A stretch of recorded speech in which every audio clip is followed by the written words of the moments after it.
Ramayana original trailer అయితే వచ్చేసింది. కానీ గతంలో 'ఆదిపురుష్' మూవీకి దీనికి చాలా కంపారిజన్ చేస్తున్నారన్నమాట. ఇది నెగెటివ్ కంపారిజన్ అని చెప్పలేం. పాజిటివ్ కంపారిజన్ అని చెప్పలేం అన్నమాట. ఎందుకంటే ఇప్పుడున్న సినిమాని పోలుస్తూ ఆ సినిమాకి చాలా వరకు అంటే కంపేర్ చేసుకుంటారు. మనకి ఆ 'ప్రభాస్' అన్నను గాని, 'రణబీర్‌ని' గాని 'ప్రభాస్' అన్న రాముడి క్యారెక్టర్ సెట్ అయింది. 'సీత' క్యారెక్టర్ సెట్ అయింది. అట్లా 'కృతి సనన్' గాని ఇలా అందరూ మాట్లాడుతూ లాస్ట్‌కొచ్చేసరికి 'రావణాసురు' క్యారెక్టరే మొత్తం దొబ్బింది ఈ సినిమాకి అనే విధంగా చూపిస్తున్నారన్నమాట. నిజంగా నాకైతే ఆ సినిమాలో చూసినప్పుడు కూడా ఏదైతే ఉందో 'ఆదిపురుష్' మూవీకి దీన్ని కంపేర్ చేసుకుంటే 'ఆదిపురుష్‌లో' వన్ ఆఫ్ ది మైనస్ అనుకుంటే మన రావణాసుడి క్యారెక్టర్ అనమాట. మెయిన్ రావణాసుడి క్యారెక్టర్ ఏదో అనుకుంటే ఏదో చూపించారనమాట. ఏదేదో చూపించి మొత్తం గబ్బులేపిర్రు రావణ సినిమాని.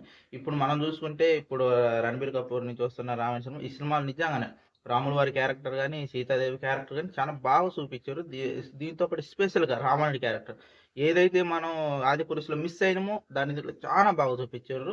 ఇప్పుడు 'ప్రభాస్' అన్న ఫ్యాన్స్ కూడా మెయిన్ హైప్ ఏందంటే ఇప్పుడు వస్తున్న ట్రెండింగ్ రీల్స్ ప్రకారం వాళ్ళు అసలు 'ఆదిపురుష్'ని ఎందుకు మనం ఫ్లాప్ చేసినాం అనే ఒక క్వెషన్ కూడా రైజ్ అవుతుంది. ఆ క్వెషన్‌లో నుంచి వచ్చే డౌటే అనమాట రామాయణ క్యారెక్టర్.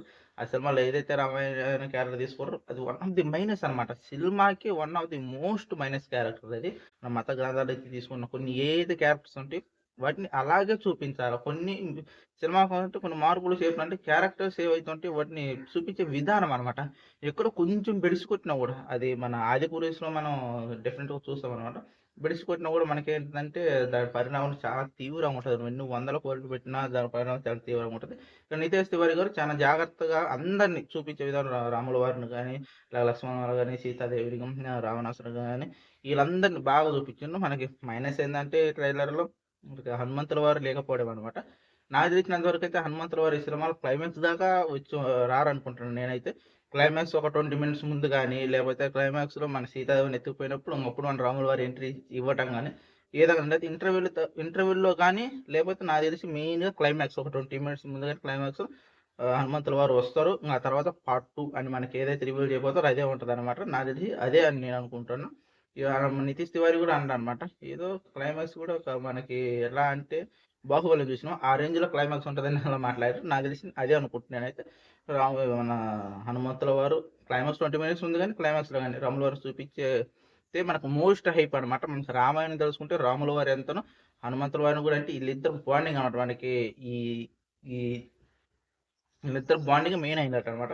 నేనైతే అది అనుకుంటున్నా. మీరేమనుకుంటే కింద కామెంట్ చేయండి. 'ప్రభాస్' అన్న 'ఆదిపురుష్'కి దీనికి కంపేర్ ఎవరైతే చేస్తారో దాని గురించి మీ ఒపీనియన్ కూడా చెప్పండి. ఆ సినిమాలో మెయిన్ మైనస్ నాకైతే తెలిసి నా ఒపీనియన్ ప్రకారం అయితే రావణాస్ క్యారెక్టర్ వల్ల ఆ సినిమా దొబ్బింది. లేకపోతే ఆ సినిమా చాలా బాగా ఆడేది అసల.